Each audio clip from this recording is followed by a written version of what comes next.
premiers chiffres que nous avons réussi à mettre en valeur à travers ce rapport alternatif pour la pauvreté.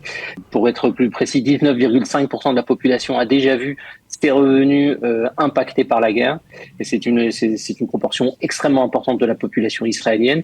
Et qu'au-delà de ces 20% de la population qui sont déjà dans une situation d'impact économique, eh bien plus de 45% de la population ont peur de tomber dans une situation de précarité économique à cause de la guerre. Nous avons le plaisir d'être en ligne avec Gilles Darmon. Gilles, bonjour Boker Tov. Bonjour Boker Tov. Vous êtes le président et le fondateur de La Tête, qui est la plus importante association d'entraide sociale en Israël, et vous avez publié hier le rapport annuel alternatif de La Tête, qui est publié généralement à cette période, mais qui cette année se focalise, on va dire un petit peu plus naturellement, sur les répercussions de la guerre sur les foyers en Israël, et en particulier bien entendu les foyers les plus défavorisés. Alors, quelles sont les conclusions les plus importantes de ce rapport ? Écoutez, je crois que d'abord, il y a une conclusion générale qui est de dire qu'aujourd'hui, on a un double défi dans le conflit qui nous oppose à nos ennemis. Il y a d'abord un conflit militaire, et là, je suis persuadé que Tsahal fera ce qu'il faut et remportera la victoire prochainement. Mais nous avons aussi un défi social qui, lui, est loin d'être remporté, qui veut que c'est notre responsabilité de tout faire pour faire en sorte que le front intérieur, que le tissu social israélien puisse mettre en place sa force de résilience, et que nous puissions garder l'ensemble des pièces de la mosaïque israélienne unies pour faire face à cette tragédie, à cette guerre dans laquelle nous sommes impliqués. Et les enseignements des premiers chiffres que nous avons réussi à mettre en valeur à travers ce rapport alternatif pour la pauvreté, c'est le fait que plus de 20%, pour être plus précis, 19,5% de la population a déjà vu ses revenus impactés par la guerre. Et c'est une proportion extrêmement importante de la population israélienne. Et qu'au-delà de ces 20% de la population qui sont déjà dans une situation d'impact économique, eh bien plus de 45% de la population craignent, ont peur de tomber dans une situation de précarité économique à cause de la guerre. Donc si on prend ces deux chiffres, on a une densité de risque économique, une problématique, je dirais, d'incertitude économique extrêmement forte qu'il faut affronter. Parce que comme d'habitude, dans une période de crise, ce sont les populations les plus faibles qui sont d'abord touchées et qui sont d'abord les plus touchées. Et c'est ce à quoi nous nous employons au cœur de l'organisation de La Tête. Quelques chiffres pour vos auditeurs. Depuis le début du conflit, c'est près de 130 000 colis de denrées alimentaires, de produits d'hygiène, de kits scolaires, de kits pour l'hiver que nous avons distribués à la population israélienne, les familles déplacées, les familles près des zones de guerre, etc., etc. Donc un effort de solidarité extrêmement importante, mais cela ne suffira pas parce que même si la philanthropie déploie toute son énergie, etc., elle n'a pas les moyens de l'État, elle n'a pas la capacité financière de l'État. Et là, je trouve que l'État se fait attendre dans son intervention.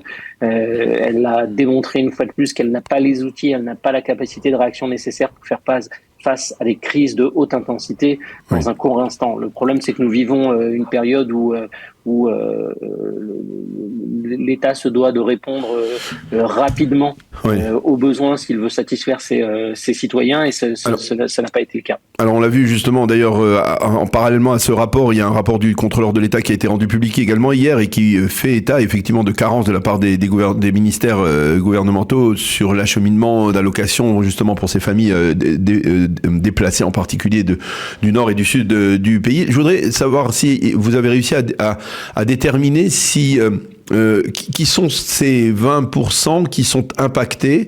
Est-ce qu'il s'agit par exemple de soldats qui sont actuellement en réserve, qui sont depuis 2 mois et demi donc dans l'armée israélienne et qui par exemple sont indépendants et ne peuvent pas pratiquer, ne peuvent pas travailler normalement et avoir des revenus comme ils en ont régulièrement? Alors Daniel, vous avez raison de poser la question. Ce qui est, on n'a pas de chiffre exact sur la proportion des différentes catégories de population qui ont été impactées par la guerre. Mais ce qui est sûr, c'est que au premier rang de ces populations, c'est bien évidemment les entrepreneurs indépendants. Je veux dire les petits commerçants, les gens qui ont une petite société, etc., qui ont dû fermer le magasin, qui ont dû quitter leur petite société, qui ne peuvent pas répondre aux commandes de leurs clients, qui ne peuvent pas assumer l'ouverture de leur lieu de vente, etc. Ça, c'est les premiers impactés par la guerre. Les deuxièmes impactés, c'est bien sûr les gens qui sont dans des économies particulières, dans des domaines économiques particuliers comme bien évidemment le tourisme, comme tout ce qui est l'industrie du loisir, tout ce qui est l'industrie de la culture, toutes ces industries se sont écroulées du jour au lendemain et n'ont pas réouvert. Ça fait presque 3 mois que Israël a vu très peu de touristes, que le nombre de représentations culturelles a été largement diminué. Donc, c'est ces populations-là qui forment le bloc de 20% de gens qui ont été impactés économiquement par la guerre. Il y a bien évidemment également les populations faibles. Vous savez, le phénomène du travailleur pauvre, à partir du moment où un des individus dans le couple cesse de travailler pour une raison ou une autre, eh bien, c'est tout l'équilibre économique, l'équilibre financier du foyer qui est atteint. Et c'est ce que vient mettre en exergue donc ce rapport alternatif sur la pauvreté que nous publions pour la 21e année consécutive. Ce rapport est devenu une véritable institution aujourd'hui en Israël lorsque vous avez besoin d'informations sur la question de la pauvreté en Israël. Si vous êtes la Banque d'Israël, si vous êtes l'université, si vous êtes la Knesset, si vous êtes un journaliste, eh bien, le rapport alternatif de la tête se pose comme la principale source d'information en termes de fiabilité, en termes de densité sur ce qui se passe aujourd'hui en Israël sur la question de la pauvreté. Cette année, juste une petite remarque, on a essayé de définir ce que serait, d'un point de vue objectif, la notion de seuil de vie minimum. Et ce que nous avons identifié, c'est que pour une seule personne, pour avoir une vie décente en Israël, il faudrait pouvoir atteindre la somme de 5 800 shekels. Et pour un foyer, il faudrait être autour de 12 900 shekels. Je crois que ce chiffre est important parce qu'à un moment ou à un autre, il va falloir calculer l'effort de l'État en termes d'indemnité vis-à-vis des familles qui ont été déplacées de la ligne de front, en termes des familles malheureusement qui ont été victimes de la guerre. Je pense que si l'État doit chercher une espèce de norme pour pouvoir quantifier la hauteur de son engagement, eh bien ce chiffre est extrêmement important, sachant que pour donner une dignité de vie dans ce pays à nos citoyens, eh bien pour un individu c'est 5 800 shekels, pour une famille avec quatre personnes, on est autour de 12 900 shekels. C'est un travail qui a été fait en collaboration avec le Social Finance Israel Institute. C'est un travail qui nous a pris 6 mois et qui est assez novateur en Israël sur les questions de la pauvreté. Alors, je parlais du rapport du contrôleur de l'État. Celui-ci mentionne le fait que le gouvernement s'est reposé, une fois de plus, on va dire, sur les ONG, sur les associations d'entraide sociale, au moins pendant les premières semaines. Est-ce qu'aujourd'hui, vous avez le sentiment qu'il y a quelque chose qui change, qui est en train de changer de la part du gouvernement, que le gouvernement se réveille, qu'il essaye de prendre des mesures d'exception pour une situation d'exception? Est-ce que, parce que nous parlions plusieurs fois, par exemple, avec Gaël Ifra, qui nous disait qu'il y avait de l'argent. C'est pas qu'il n'y a pas d'argent. Il y a de l'argent dans les caisses de l'État. On peut sortir de l'argent. Il faut se montrer généreux.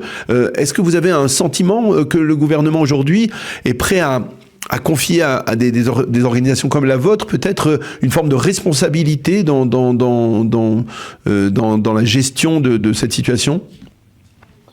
Écoutez, deux chiffres d'abord pour mettre en valeur l'implication de la société civile au début du conflit. Le premier, c'est le fait que sur l'ensemble des associations partenaires de la tête, eh bien, on a été témoin d'une augmentation de 60% du nombre de familles en demande d'aide alimentaire à travers le pays, donc un effort extrêmement important du jour au lendemain. Le deuxième chiffre, c'est le chiffre du volontariat en Israël. Au mois d'octobre, c'est pratiquement 45% de la population israélienne qui s'est retrouvée impliquée dans des actions de volontariat dès le début de la guerre. Ce chiffre est un petit peu en train de diminuer. Les initiatives individuelles sont en train de diminuer puisque le dernier chiffre qu'on a tourne autour de 30%. Donc on voit petit à petit une espèce de transition entre les initiatives individuelles et le rôle des grosses organisations du type La Tête. Maintenant, il y a effectivement des discussions aujourd'hui entre l'État et certaines organisations sur des sujets particuliers. Je regrette deux choses. Un, je regrette le fait qu'on est toujours dans une lenteur administrative extrêmement importante. Personne ne prend ses responsabilités.